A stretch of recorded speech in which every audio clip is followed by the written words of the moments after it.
Bom, a Fundação Perseu Abramo, junto com a Fundação Lauro Campos e Marielle Franco, a Fundação Maurício Grabois e a Fundação Rosa Luxemburgo, resolveram, essas quatro, constituir um esforço comum que nós demos o nome de Centro de Análise da Sociedade Brasileira.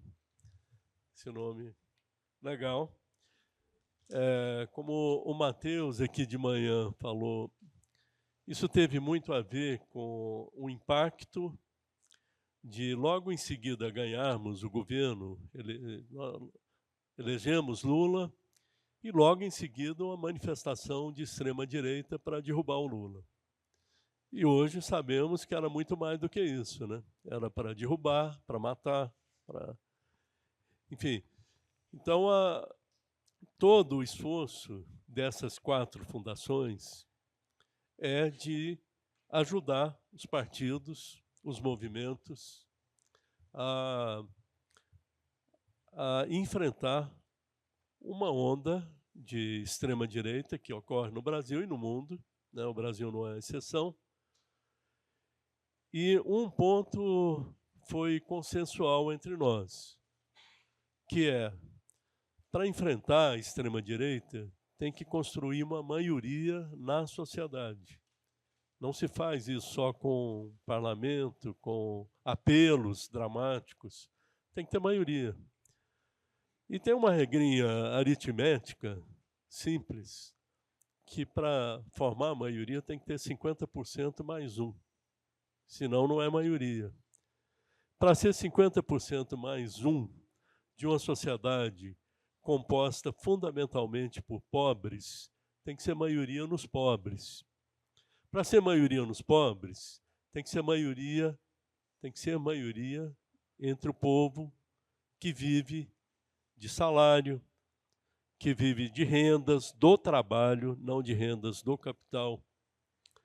Então foi por isso que nós decidimos nos dedicar a esses estudos, vamos dizer, para formar maioria. O que a gente pode contribuir para isso? E para essa apresentação aqui nós demos o nome de Classes Trabalhadoras e Democracia. Por quê? Porque a questão do trabalho tem que ser a questão central da democracia. Senão, não forma maioria. Senão, nós vamos pedir para as classes dominantes para a gente governar. Sem autorização das maiorias, não é possível governar com um programa popular. Então, essas fundações resolveram fazer isso.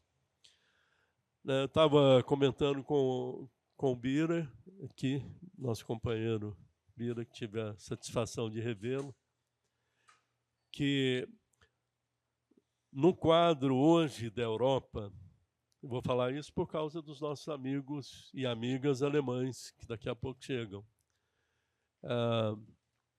Tem havido uma onda também de direita muito forte. E na Alemanha, um governo que era dirigido pelo Partido Operário Social Democrata da Alemanha, perdeu a condição de ser governo.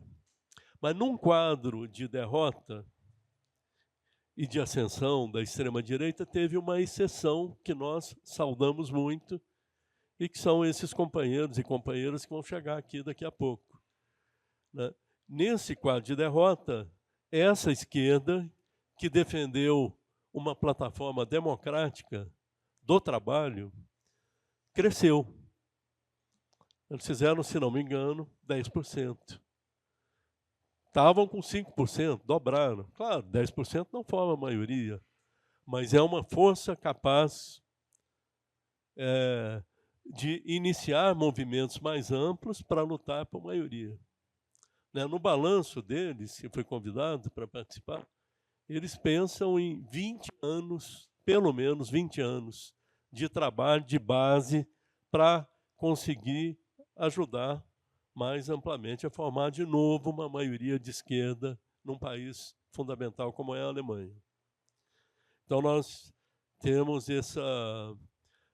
que saudar esses companheiros por para essa jornada muito importante que se dá num território que está muito adverso, de outro lado.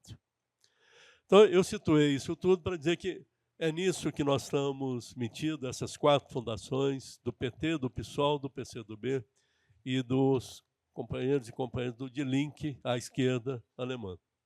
Nós temos relação com todas as fundações dos partidos de esquerda no Brasil, né, e buscamos essas relações, e isso que nós estamos fazendo não quer dizer que a gente não procure relações também com eles, e que se faz através de todas as fundações que constituem esse trabalho aqui. Bom, estou vendo que a companheira Paula acabou de chegar, e enquanto você toma o café, mas vou avisando, vou convidá-la para compor a mesa aqui conosco, depois do café. Pode ficar tranquilo. Paula é a companheira presidenta do PSOL. Então, vou colocar para vocês o que é o roteiro que nós pensamos agora, para dar sentido a essa ideia da agenda do trabalho e da agenda democrática. Então, é o convite a que representantes de movimentos que estão aqui possam fazer uma intervenção de pontos centrais de cada um desses movimentos e para o conjunto, né? E que são da Frente Povo Sem Medo, a Nancy, que está aqui, o companheiro Igor, do MST, e do Comitê do Plebiscito, que está na sede aqui, está no andar.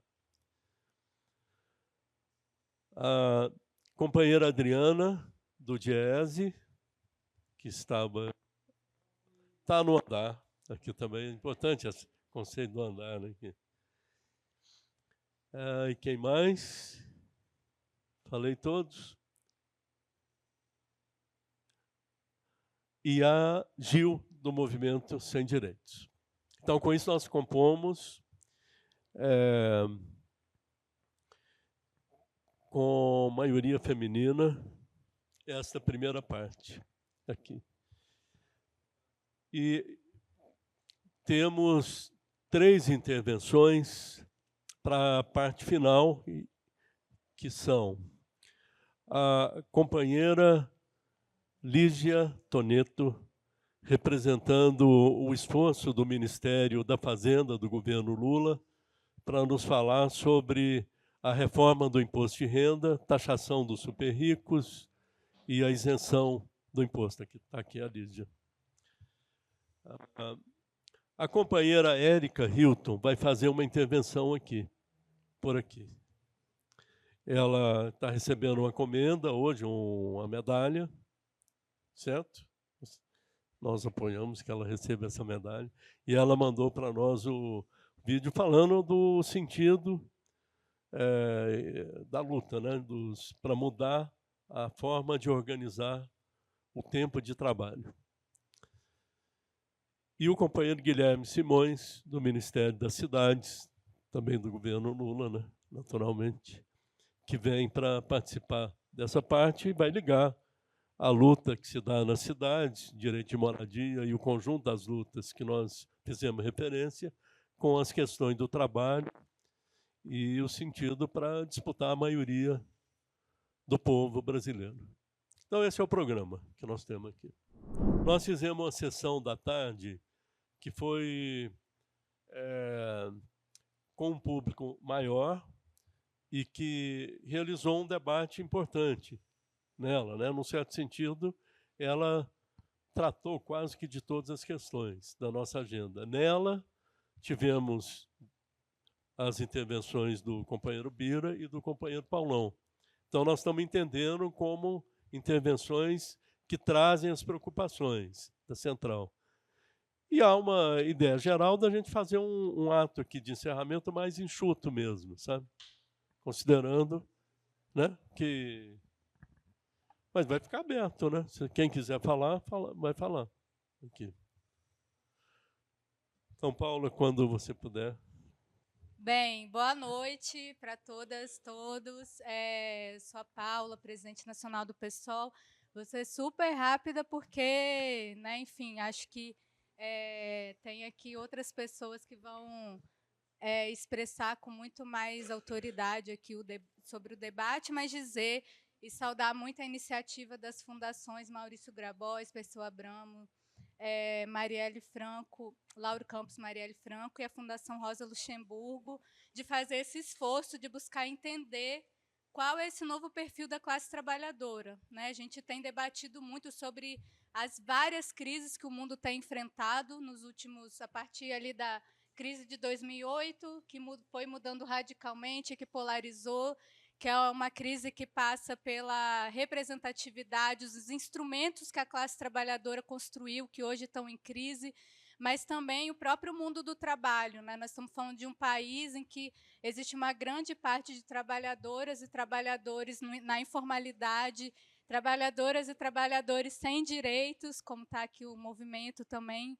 e que expressam uma parcela muito significativa do que é o mundo do trabalho hoje, que é atravessado pelas plataformas, que é atravessado por uma série de questões que a gente precisa se debruçar para entender. Hoje à tarde mesmo, lendo muito rápido aqui essa cartilha, por exemplo, eu vi que existe um mito de que diz que o trabalhador não quer mais direito, né? De que não quer mais saber de carteira assinada, de que não quer saber de acessar esses direitos que a gente tinha. E aqui mostra exatamente o contrário, né? Que a gente tem repetido com muita frequência. Na verdade, a renda, a necessidade de uma garantia de mínimo de dignidade para viver é algo que atravessa, então, direitos como FGTS, 13º, são ainda muito bem-vindos para a classe trabalhadora, coisas que eu já ouvi várias pessoas dizerem que ninguém mais queria saber isso porque a uberização deu conta de tudo, né? Então, eu acho que é muito bem-vindas essas iniciativas para um mundo de tanta crise, tanta incertitude, e que a gente tem buscado respostas. Eu acho muito importante que a gente tenha feito esse movimento de buscar entender mesmo, sem nenhum tipo de amarra moral ou de amarra de querer forçar um determinado tipo de pensamento para que o trabalhador se encaixe no que a gente quer que ele seja, mas sim de entender um mundo em transformações e como a classe trabalhadora também é totalmente atravessada por ela. Lembrando também que, mais do que entender a classe trabalhadora no mundo do trabalho, é também entender suas subjetividades e todas as formas de opressão que atravessa essa classe, que é uma classe trabalhadora que tem raça, que tem gênero, que tem formas de existir e de amar no mundo, e que é atingida pelas desigualdades cotidianamente, que não são só econômicas, mas também sociais e políticas também. Então, saudade mais e obrigada aí pelo espaço. Obrigado, Paulo. Eu acho até que essas classes trabalhadoras são muito espertas. Com toda essa pressão no mundo, com tanto de derrotas, não são poucas, mas há uma luta e há uma sabedoria que vamos ver se os sindicalistas aprovam, se vocês aprovam o que eu vou falar aqui. Sabendo que a CLT não é exatamente uma conquista de uma auto-organização, mas contém conquistas lá dentro. Ela quer os direitos dessa CLT e não quer a opressão que está dentro da CLT. Então é um misto bastante bom, né? Bom, chegaram os companheiros e companheiras da Rosa Luxemburgo, que saudamos.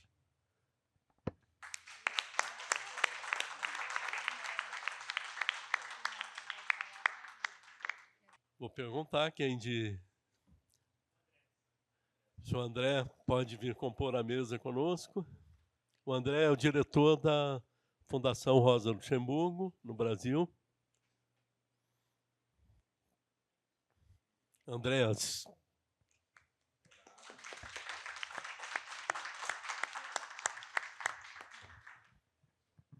Então, para recapitular, nós fizemos a seguinte organização. Uma primeira sessão que vão falar a Frente Povo Sem Medo, o movimento pelo plebiscito, que vai ser representado pelo companheiro Igor, do MST, e a Frente Povo Sem Medo pela companheira Nancy. Convidamos o DIEESE para falar com a companheira Adriana, que está aqui, e o movimento Sem Direitos com a companheira Gil, que está aqui. Então, esses 4 falarão no primeiro bloco. E num segundo bloco, temos a companheira Lígia Toneto, do Ministério da Fazenda, que vai falar sobre a reforma do imposto de renda.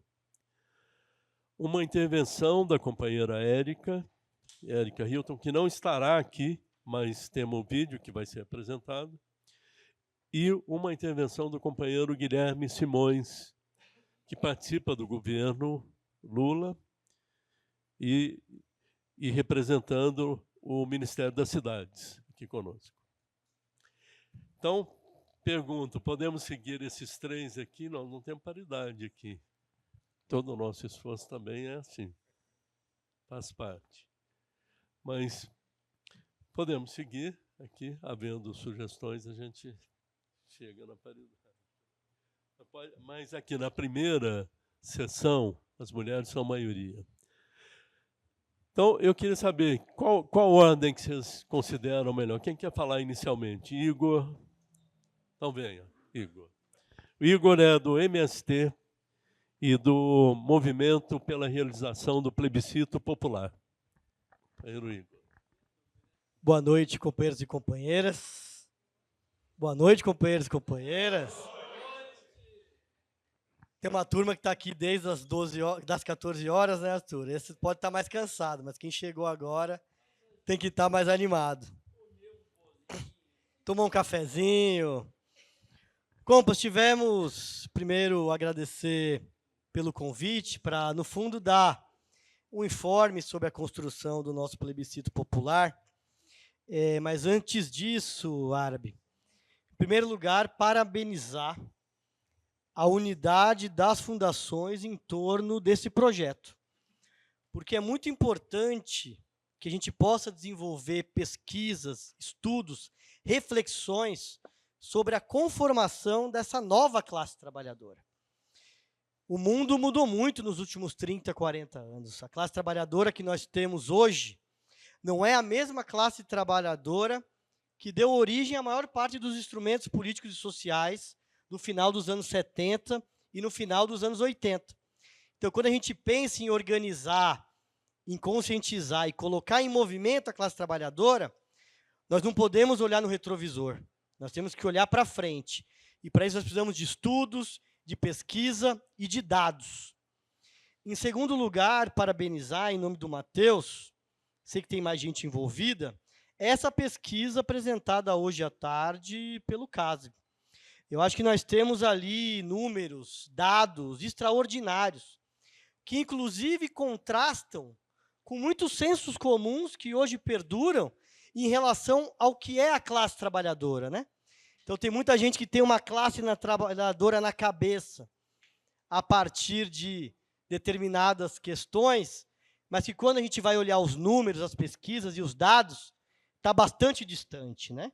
Então, a gente vê, por exemplo, esse caso do empreendedor. Então, a pesquisa tem um dado extraordinário, de que os trabalhadores e trabalhadoras se identificam como trabalhadores e trabalhadoras. Ou seja, tem muitas vezes que, eu acho que muito por conta, Paulinha, das eleições, que se toma determinadas ideias e conceitos e passa a se tratar daqueles jeitos que desconsideram as questões concretas e materiais da classe trabalhadora. Então, acho que é muito importante esse estudo, porque ele nos ajuda a compreender, e mais do que isso, a dialogar, conversar a partir de questões concretas da vida material e também da própria compreensão que a classe trabalhadora tem de si. Então, acho que nós tivemos aqui uma tarde de estudos extraordinária e acho que é muito importante que a gente consiga reproduzir isso a partir das redes sociais, nos estados, ou seja, compartilhar esse conhecimento, tanto no âmbito da universidade, da pesquisa, mas, sobretudo, com as direções e a militância dos partidos, dos movimentos populares, dos sindicatos, das entidades que estão fazendo esse esforço de organizar e colocar a classe trabalhadora em movimento. Nós também agradecemos o fato de vocês estarem aqui nesse espaço, não sei se todos conhecem. Estamos aqui na nossa casa Carlito Maia, que é um espaço do MST, que é uma homenagem ao Carlito Maia. Foi um grande comunicador, embora fosse publicitário, mas alguém que pensava em como é que poderia dialogar e convencer a classe trabalhadora a se organizar e lutar, e que teve um papel fundamental na eleição do Lula de 1989. E aqui é um espaço em homenagem, porque aqui nós reunimos, e acho que todos viram, diversos espaços nossos que são voltados para a luta ideológica. Então, temos aqui a nossa editora Expressão Popular, que está há 20 anos publicando livros do marxismo, da realidade brasileira, para contribuir no processo de formação e compreensão da realidade do nosso país. Temos aqui o nosso Armazém do Campo, que é, sobretudo, mais do que uma loja da reforma agrária que vai vender alimentos. Não, é um espaço para mostrar para as pessoas que a reforma agrária dá certo, que tem alimentos, que dá resultados, que consegue levar alimentos para a classe trabalhadora, mas também tirar milhões de trabalhadores rurais e camponeses da pobreza. E temos aqui vários espaços, a redação do Brasil de Fato, vários espaços das nossas articulações internacionais. Estamos aqui com a nossa secretaria dos comitês populares e do nosso plebiscito popular. Então, aqui é um espaço que nós reunimos todos os instrumentos que contribuem, que estão nas trincheiras da luta ideológica. Indo para o meu ponto, companheiros e companheiras, que é a ideia que seja uma atividade rápida. Nós conseguimos, nesse ano, companheiros e companheiras, uma construção extraordinária, que foi construir uma grande unidade do conjunto das forças da classe trabalhadora em torno de duas questões, que parecem simples, mas que deu muito trabalho para construir. O primeiro ponto é a construção da unidade em torno de bandeiras. Então, depois do governo Temer e do governo Bolsonaro, nós tivemos no começo do governo Lula, no qual cada uma das organizações foi cuidar da sua pauta, para conseguir desafogar os 6 anos de pauta parada por conta do golpe e desses governos de direita. Então, o movimento dos trabalhadores rurais foram cuidar da sua pauta da reforma agrária, os movimentos de moradia da pauta da moradia, o movimento sindical das pautas do movimento sindical. Embora a gente tivesse uma unidade do ponto de vista da análise de conjuntura, na vida real a gente estava com muita dificuldade de ter pautas que reunissem todas as organizações em torno de uma mesma luta. E nós conseguimos uma unidade extraordinária em torno de 2 bandeiras. Uma bandeira, que é a taxação dos super ricos, para garantir a isenção do imposto de renda para a classe trabalhadora e para os setores médios, que é uma pauta que a gente conseguiu uma unidade muito grande, a partir, inclusive, de um projeto corajoso apresentado pelo governo federal. E uma segunda pauta, que é a redução da jornada de trabalho sem redução de salários e o fim da escala 6x1. Ou seja, uma pauta relacionada ao tema da tributação dos impostos, uma pauta relacionada ao tema do trabalho. Porque se tem 2 questões que a classe trabalhadora não aguenta mais, e aí os dados demonstram, não aguenta mais trabalhar o tanto que trabalha. Então, existe um nível de exploração, jornadas extorsivas, um nível de cobrança, problemas psicológicos, problemas de cobrança dos patrões. Então, a pesquisa demonstra, quando o trabalhador coloca a cabeça no travesseiro, quais são as aflições e os problemas que ele tem. E o segundo é o tema da tributação. Então, a gente tinha uma linha de, não, nós queremos muitos impostos, e a gente, de certa forma, caiu numa certa pegadinha que foi nos colocada. Nós queremos pagar menos impostos, mas quem quer pagar menos imposto é a classe trabalhadora e os setores médios. Quem tem que pagar mais imposto é quem ganha mais de R$600 mil no ano, são os super ricos, são os milionários, que por conta da isenção de lucros e dividendos, por conta das isenções fiscais, não pagam o mínimo de imposto e oneram o Estado, que não consegue reverter isso para a população, investimento em saúde, investimento em educação, o que acaba jogando o ônus todos no governo, enquanto os super ricos, a burguesia, acaba se livrando dos impostos. Então, nós conseguimos uma unidade extraordinária de fazer um trabalho político, pedagógico, com essas duas bandeiras. A segunda unidade extraordinária que nós conseguimos foi em torno da metodologia. Então, nós resgatamos uma metodologia que nós temos aí, Arthur, desde 98 e 99, que é a metodologia dos plebiscitos populares. Poderiam ser outras metodologias, não teria problema. Mas nós conseguimos resgatar e conseguimos dar liga nessa metodologia que é o quê? Durante um período, nós vamos consultar a população, se ela é a favor ou contra essas mudanças. Então, uma forma de você dar um instrumento concreto para a militância, para aqueles que quiserem se envolver, fazerem o trabalho nos bairros, nas periferias, nas escolas, nas universidades, nos bairros, nos centros de cultura, nos locais de trabalho. Ou seja, nós temos um motivo para conseguir orientar a militância nesse trabalho. Então, nós conseguimos unidade em duas causas e numa metodologia. E, a partir disso, companheiros e companheiras, nós estamos na nossa primeira fase da construção desse plebiscito popular. Nós conseguimos a unidade do conjunto das centrais sindicais, CUT, Intersindical, CTB, mas também a Força Sindical, a Nova Central, a UGT, o conjunto das forças sindicais, das centrais sindicais aderiram à proposta do plebiscito. Os nossos partidos de esquerda, os partidos de esquerda não institucional, os partidos de centro-esquerda estão abrindo um diálogo com o PDT, com o PSB, já temos o PSOL, o PT, o PCdoB, temos os partidos, a UP, o PCB e outros partidos que estão envolvidos.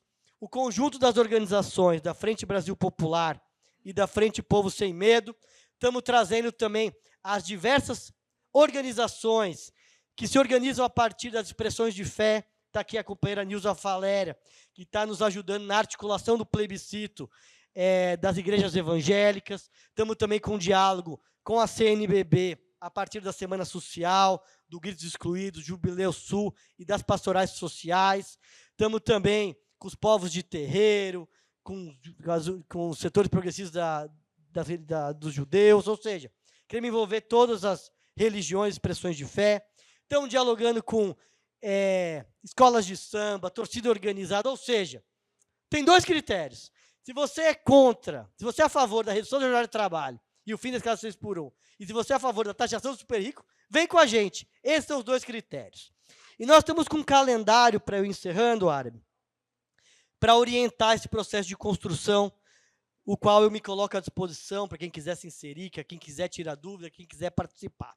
Então, nós estamos agora na nossa primeira fase de construção do plebiscito popular, que é a fase de unidade, de organização e de enraizamento. Ou seja, nós construímos a unidade, agora nós estamos avançando para organizar o plebiscito em todos os estados e precisamos chegar, enraizar, ou seja, chegar em todos os municípios, em todas as comunidades, em todas as igrejas, em todas as escolas, ou seja, levar o plebiscito para a ponta. Em todo lugar tem que ter uma urna do plebiscito popular para dialogar com aquela comunidade. E essa etapa, ela vai até o final do mês de junho. Então, essa é a primeira etapa do plebiscito popular. A segunda etapa é a etapa propriamente de coleta de dados, de coleta dos votos, que vai do dia 1º de julho até o dia 7 de setembro. Então, nesse período, todas as organizações, todos os coletivos, todas as entidades, montar uma urna para ir recolher os votos da população. Vamos ter uma orientação concreta para cadastramentos coletivos, cadastramento das urnas, mas é o momento de ir para a sociedade, conversar com a classe trabalhadora em relação aos seus interesses. E o terceiro momento, que vai ficar ali para outubro e novembro, é o momento da incidência política, quando nós vamos fazer um grande ato em Brasília e entregar essa votação para o presidente da República, o presidente Lula, mas também, sobretudo, para o presidente da Câmara dos Deputados, Hugo Mota, para o presidente do Senado, Davi Alcolumbre, e exigir que eles coloquem em votação esses temas. Porque eles não querem votar contra esses temas. Eles querem fugir da votação desses temas. Eles não querem dizer para a sociedade que eles são contra a superexploração da classe trabalhadora e que estão defendendo a burguesia e os super ricos na parte da tributação. Eles querem esconder isso. E nós queremos que eles digam, que eles votem, que eles tenham coragem, se eles são contra, de dizer não. Inclusive, isso vai nos ajudar no debate com o conjunto da sociedade para se saber quem é a favor da classe trabalhadora e quem é contra. Então, essa é a terceira fase do plebiscito popular. E queria colocar que eu acho que essa é a grande iniciativa árabe do conjunto das forças progressistas nesse ano e convidar todos e todas vocês para se somar nesse processo de construção. É isso, companheiros e companheiras. Muito obrigado.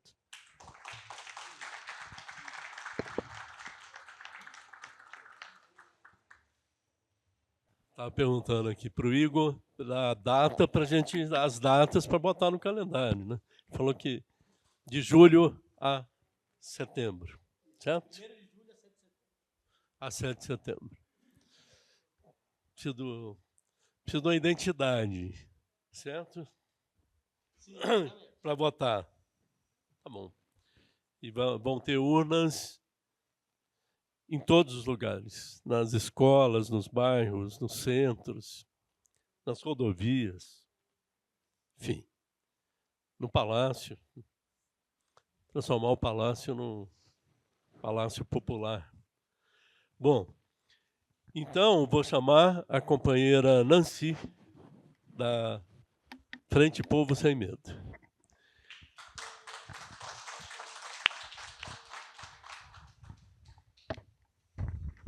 Boa noite, companheiros. Vou começar pedindo desculpas, porque eu não gosto de falar em público, então vou pedir paciência e vou tentar ser breve também. Eu agradeço muito o convite, eu acho muito esperançoso estarmos todos aqui, vários movimentos, vários grupos, essa unidade é importante. E, inclusive, porque eu venho representar um movimento, não é bem um movimento, mas é uma junção de movimentos. A Frente Povo Sem Medo, para quem não conhece, surgiu em 2015, já antes da Dilma, antes do impeachment, do golpe contra a Dilma, porque se viu que, naquele momento, eram os direitos dos trabalhadores que estavam sob ataque. E era uma maneira de reunir sindicatos, movimentos, partidos políticos, no mesmo ideal de defender os direitos dos trabalhadores. E, a partir daí, levar essa luta para os bairros, juntando as demandas territoriais com as demandas nacionais, que era defender os direitos dos trabalhadores. Bom, a gente sabe o que aconteceu. Teve golpe, teve reforma trabalhista, teve eleição do Bolsonaro, teve reforma da Previdência, e a gente continua nessa dificuldade de avançar e impedir que esses direitos cada vez mais diminuam. Eu gostei muito da apresentação da tarde, das manifestações de todo mundo e da apresentação da pesquisa. Eu acho que esse tipo de pesquisa ajuda a gente a se organizar e lutar por mais do que direitos, por um mundo melhor, por justiça social. E eu acho que a gente está tendo uma dificuldade absurda de dialogar com as pessoas. E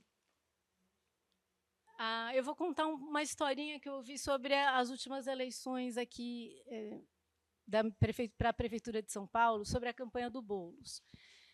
Parece que, em determinado momento, o pessoal da campanha detectou que ele não estava crescendo como deveria crescer na periferia, que a grande proposta do governo seria em prol da periferia. E resolveram fazer um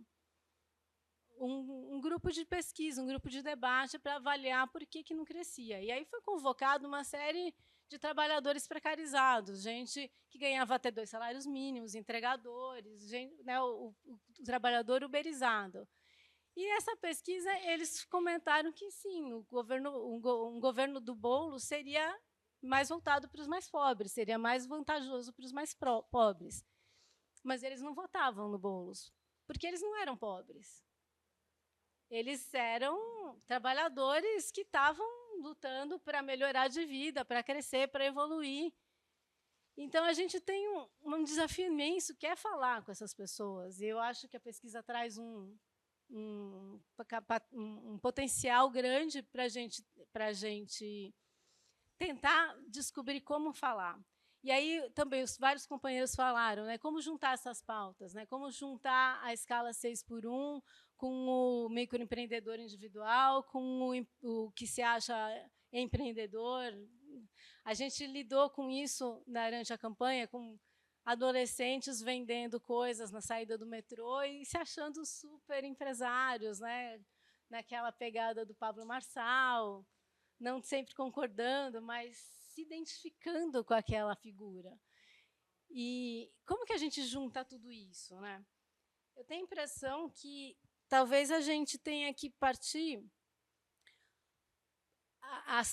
Essas pautas são super importantes, mas talvez a gente tenha que partir para a busca desse sonho. O que a gente quer? O que todas essas pessoas têm em comum? A gente tem uma Constituição que diz quais são os nossos direitos básicos: moradia, educação, saúde, alimentação, etc. A gente tem o DIEESE, e aí acho que tem melhor para falar do que eu, mas a gente tem o DIEESE que diz que o salário mínimo deveria ser pelo menos 5 vezes maior do que é hoje, para garantir esse mínimo. Então, a gente tem essa perspectiva de que não interessa qual é o seu tipo de trabalho, se você é assalariado e quer reduzir a jornada, se você já tem uma escala 5x2, mas você não aguenta mais aquela vida desgraçada, aquela opressão dentro do trabalho. Se você trabalha 7x0, se você trabalha vendendo almoço para comprar janta, o que interessa é que todo mundo tem direito a essa vida digna. E aí, como é que a gente vai chegar nisso é que vão entrar todas essas pautas, né? Como a gente vai exigir aqui uma redução de jornada para quem está nessa escala que é desumana, garantir direitos para quem é empreendedor e não tem como parar de trabalhar, não pode ficar doente, não pode tirar férias. Então, o como vai ser trabalhado para cada público, mas a perspectiva é da vida digna. É que todos têm esses direitos e todos têm que lutar por esses direitos. Então, a gente vai, eu acho que, num primeiro momento, trabalhar para a evolução dessas pautas. Eu acho que a taxação dos super ricos é um negócio fundamental. A gente precisa, e eu acho que é o tipo de pauta que realmente vai mobilizar as pessoas, assim como o fim da escala 6x1.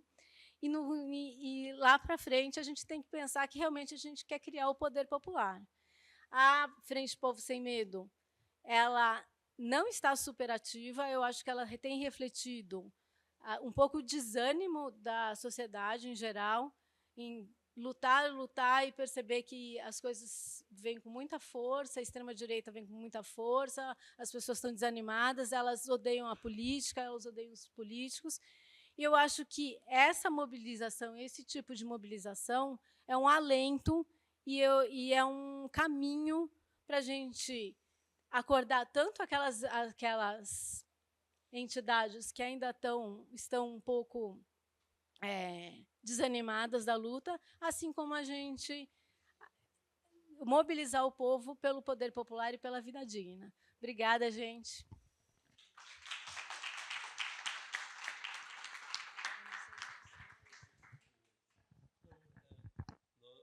Nós vamos ter que fazer rodízios na mesa, porque...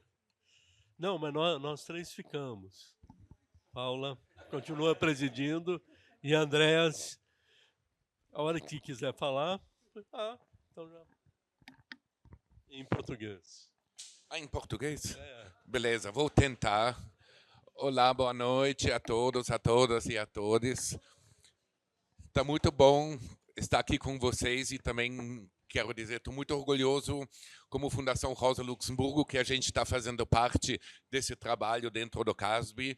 E como o Igor já falou, é tão importante que a gente está construindo o processo de unidade e essas fundações realmente estão conseguindo fazer esse tipo de processo e produzir resultados desses, né, como esse estudo que a gente está apresentando, ou que já foi apresentado. Meu nome é Andreas, da Fundação Rosa Luxemburgo. É uma fundação da Alemanha ligada a um partido político que se chama Die Linke. Talvez não tem muitos países que têm esse tipo de conceito, mas tem todos os partidos políticos na Alemanha têm fundações que atuam tanto na Alemanha como também no exterior. Talvez vocês também conheçam outras dessas fundações. É uma experiência sempre muito linda. A gente tem uma, digamos, missão. Todas essas fundações é capacitação ou formação política.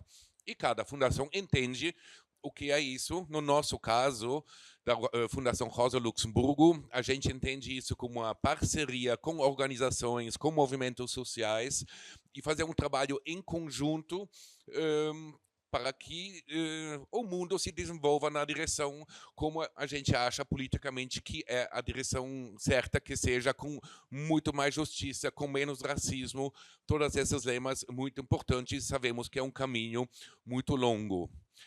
Eu agora não vou me aprofundar mais na pesquisa, né? Eu suponho que vocês já falaram bastante sobre isso hoje, mas eu quero contar um pouco sobre um exemplo bom e feliz que posso contar da Alemanha. Normalmente a Alemanha não é um país, sobretudo ultimamente, onde dá para contar muitos bons exemplos, mas no momento tem essa opção, né? E aproveito isso porque, além de pessoas da Fundação, também chegaram junto aqui duas deputadas do partido Die Linke, que estão aqui uma semana no Brasil para fazer várias conversas. A gente conversou com o PSOL, né? O PSOL é, digamos, o partido irmão do partido Die Linke, com o MST, e a gente também vai para Brasília participar de um evento sobre os BRICS.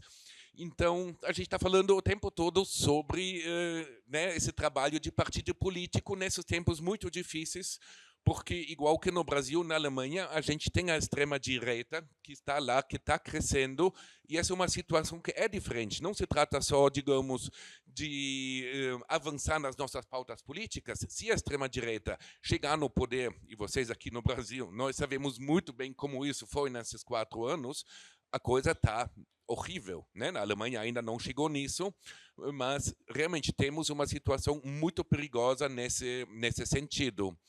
Então, na Alemanha teve eleições em fevereiro desse ano, e o partido Die Linke, que sempre foi um partido não muito grande, tinha, né, na faixa de 10%, mas sempre presente no parlamento, estava no mês de, digamos, no 1º de janeiro, né, segundo as pesquisas, estava em 3%. 3% é uma catástrofe, porque na Alemanha se precisa 5% para entrar no parlamento. Se você fica com 4%, alguma coisa, você nem entra. Parece que você não existe como partido. E nesse momento, a Die Linke decidiu fazer uma campanha política para sair dessa situação, que foi com muito sucesso e chegou no resultado de 8,8%. Quer dizer, em menos que 2 meses, mais que dobraram a votação. Isso tem muito a ver com os temas que a gente está discutindo aqui, porque quando eu cheguei aqui, eu vi diretamente a palavra bilionários. E quase essa palavra está no centro da campanha que a Linke fez, quase, né, todo mundo estava dizendo, nem taxação, na Alemanha se estava dizendo bilionários não deveriam existir. E também é importante o que são bilionários. A gente já temos dificuldade de imaginar que são milionários. Né? E depois tem milionários que têm 10 vezes isso, ou 100 vezes isso. Tudo isso é já difícil de imaginar, mas um bilionário tem 1000 vezes isso. Isso quer dizer, quando se faz uma campanha e realmente insiste, não deveriam existir bilionários, quase todo mundo está concordando com você, porque é um absurdo que existem. E também sabemos, uns 50 anos atrás tinha poucos, mas hoje em dia são muitos e são quase que mais que bilionários. Então é interessante essa campanha que fizeram, porque eles estavam dizendo, tá difícil.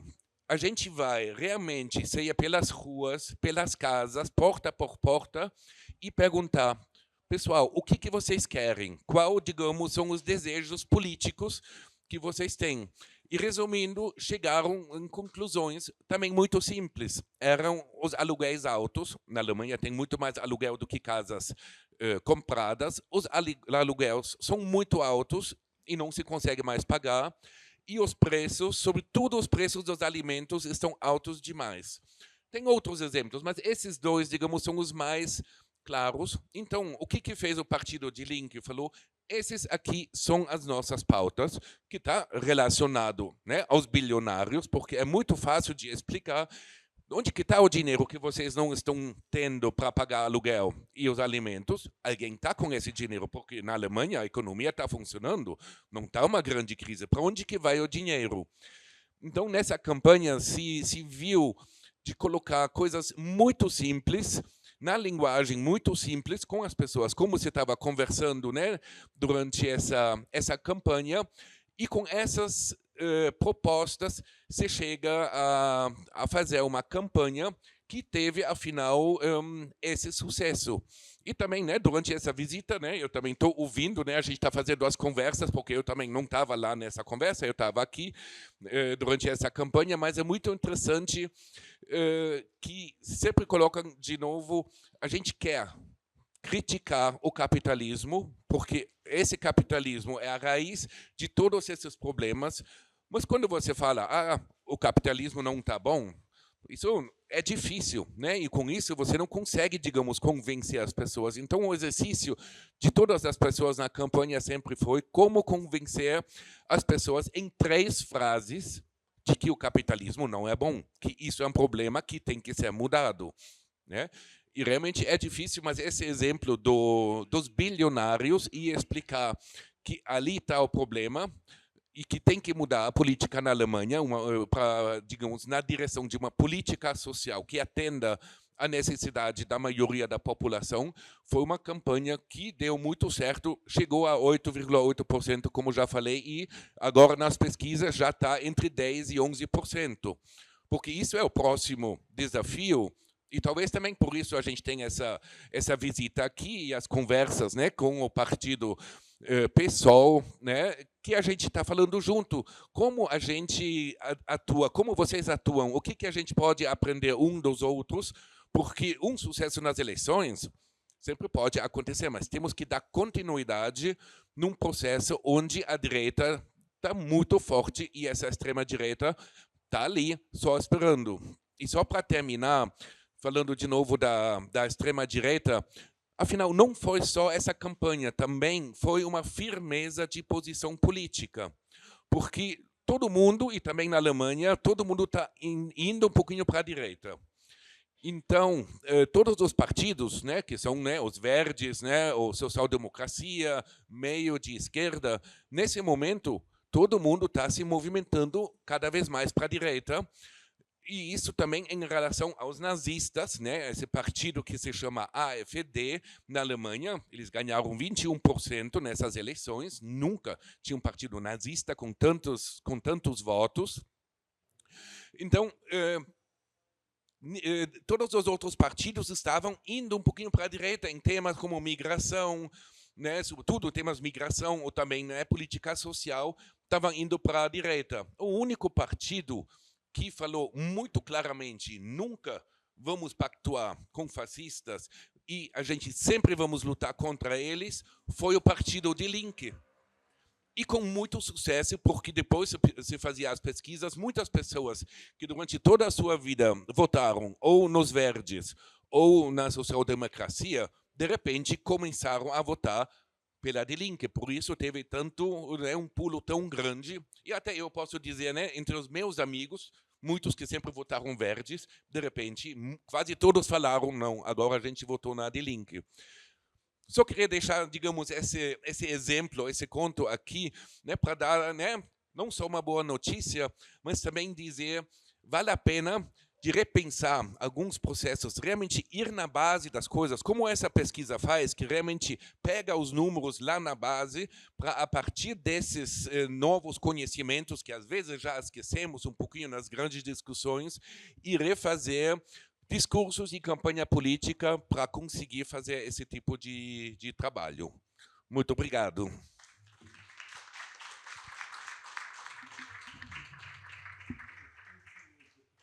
As deputadas são Leers, né? E a Charlotte Neubauer. Bom, nossa saudação às companheiras, boa luta. Então eu gostaria de chamar praticamente a Nancy chamou a próxima pessoa, que é a Adriana. Então, ela falou como é que é importante o Diese.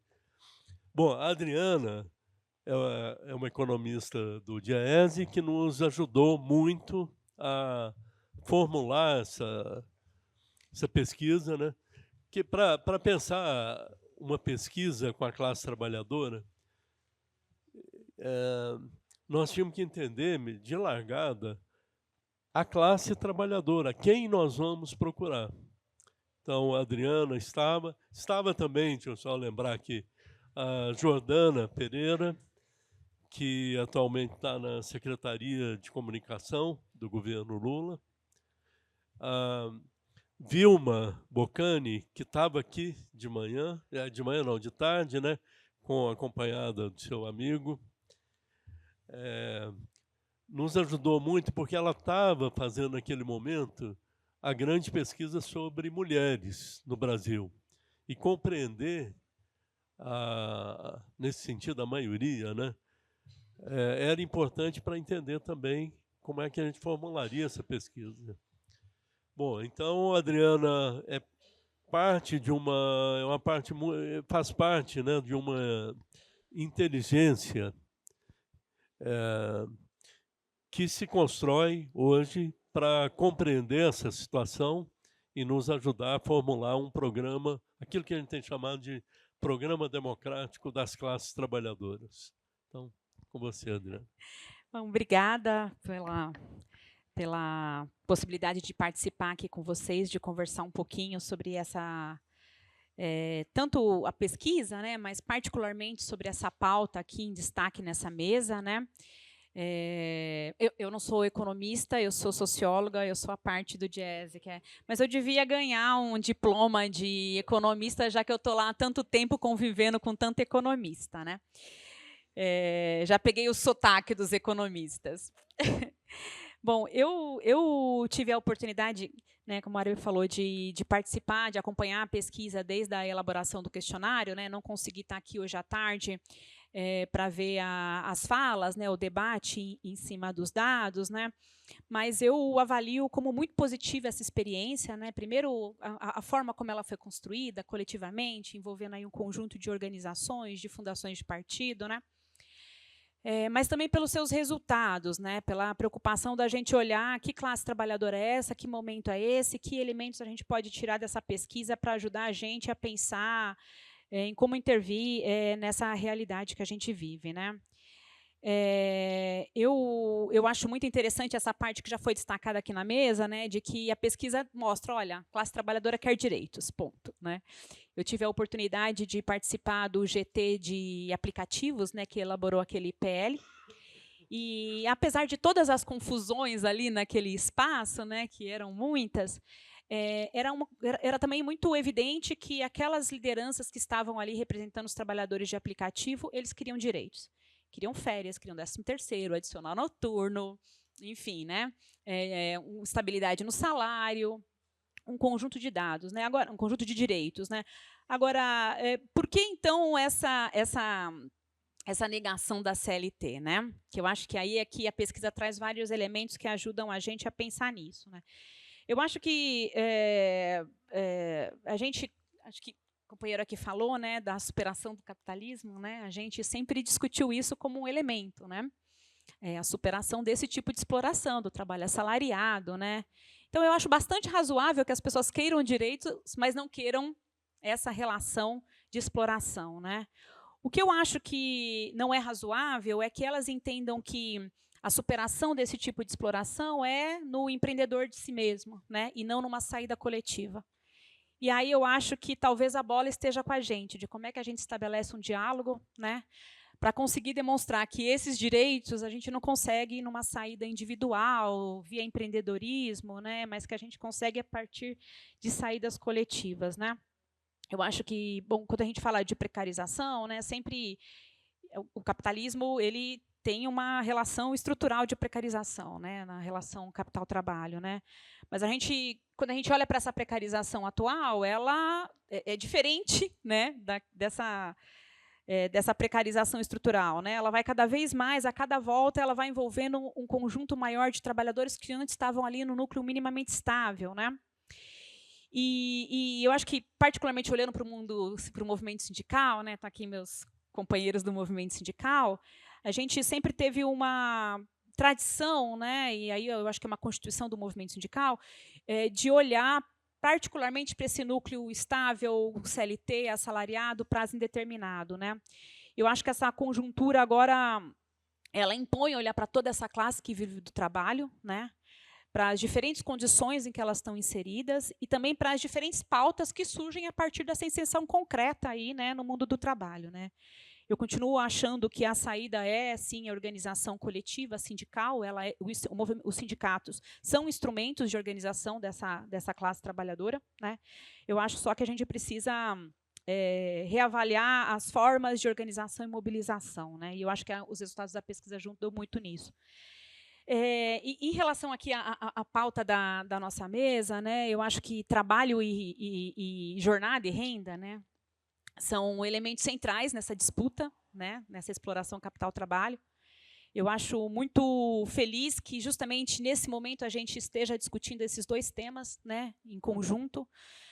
A reforma da tabela do imposto de renda, ela permite que os trabalhadores que hoje pagam uma contribuição de imposto de renda elevada, porque tem aí um conjunto de transformações que ocorreram na tabela do imposto de renda, né, desde o governo Fernando Henrique, a gente reposicione essa isenção até os 5 mil, ela vai praticamente zerar toda a perda da tabela desde 96, né, nessa faixa de isenção, não é pouca coisa, né? Então, recuperar essa renda para a classe trabalhadora é fundamental, ainda mais nos dias de hoje, que a gente tem aí uma alta da inflação, né?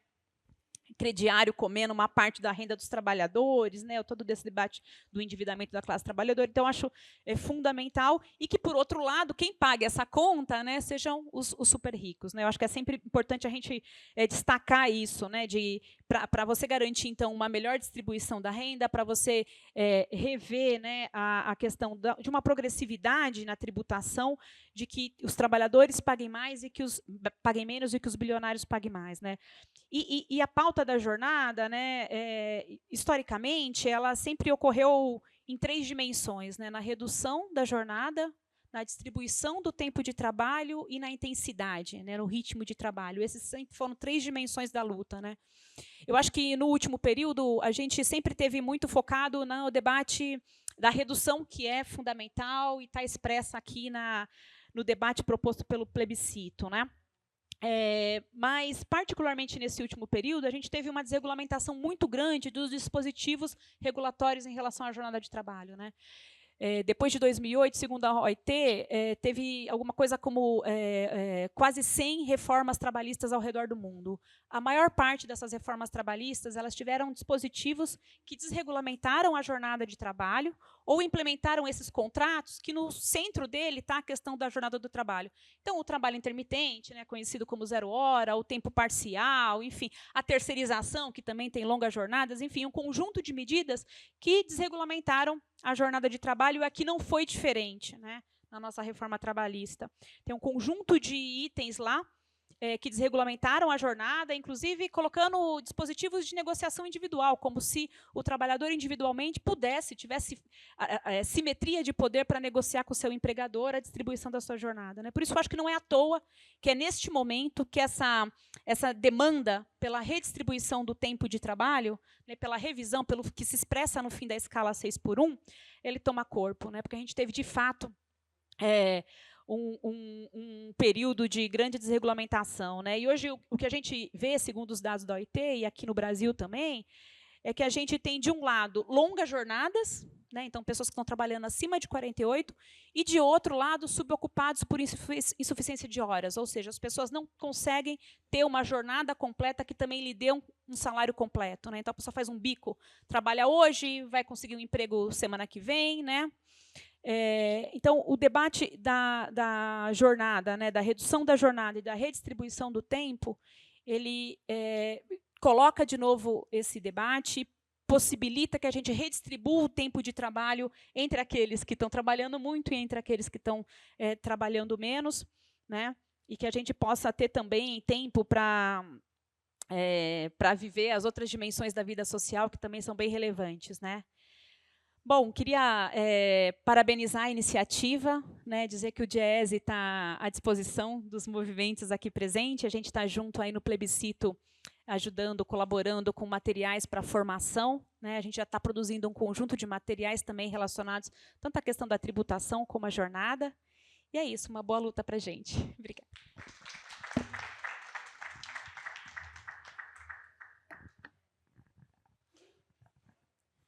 Obrigado, Adriana. Você é bem-vinda ao mundo dos economistas também. Bom, a Gil, que fez a intervenção, vou chamar para complementar aqui, depois o Bira, pela CTB. Queria ver com o Paulão se ele faz uma saudação básica da CUT, né? E daí nós passamos adiante. Boa noite, mais uma vez. Boa noite a todos. Quero saudar a mesa. Vou me apresentar novamente. Eu sou Gilvânia Gonçalves, coordenadora nacional do Movimento dos Trabalhadores Sem Direitos. Na minha intervenção, eu falei, né, da Gilvânia, né, como trabalhadora na ponta.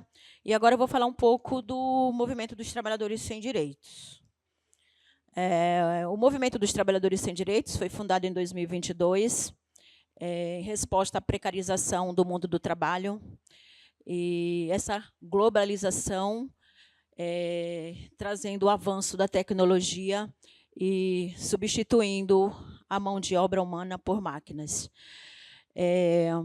Falar hoje desse novo mundo de trabalho, com essas novas invenções, com a perda de direitos, falar dos trabalhadores precarizados, falar dos trabalhadores que foram retirados os direitos, e a partir da reforma trabalhista. A reforma vem falando com a pauta que geraria mais empregos, mais postos de empregos. E a gente viu quantos trabalhadores foram empurrados para a informalidade. O movimento ele está organizado em 6 estados: Rio de Janeiro, Pernambuco, Brasília, Minas Gerais e DF. E a pauta do momento mesmo é a uberização, né? A uberização vem cada vez mais presente na vida do trabalhador, principalmente pós-pandemia, onde a maioria dos trabalhadores como foi falado aqui, carregam a comida nas costas e não tem a comida dentro da própria casa, tem que vender o almoço para comprar a janta. Isso também já foi falado aqui. Mas o que eu venho falar aqui é que, antigamente, nos anos 80 e 90, os trabalhadores se organizavam no chão das fábricas, né? E como vamos organizar esses trabalhadores hoje, que estão numa moto, num carrinho de tapioca, numa barraca vendendo roupa, numa barraca vendendo pipoca, ou dentro de uma casa mesmo, trabalhando invisibilizada, a partir do trabalho de base, como foi falado bem aqui. A gente precisa está nas periferias.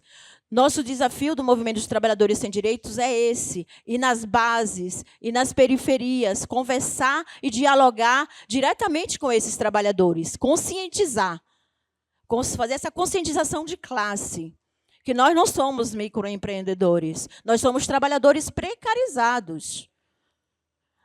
E é isso, para isso, é isso, e até as bases.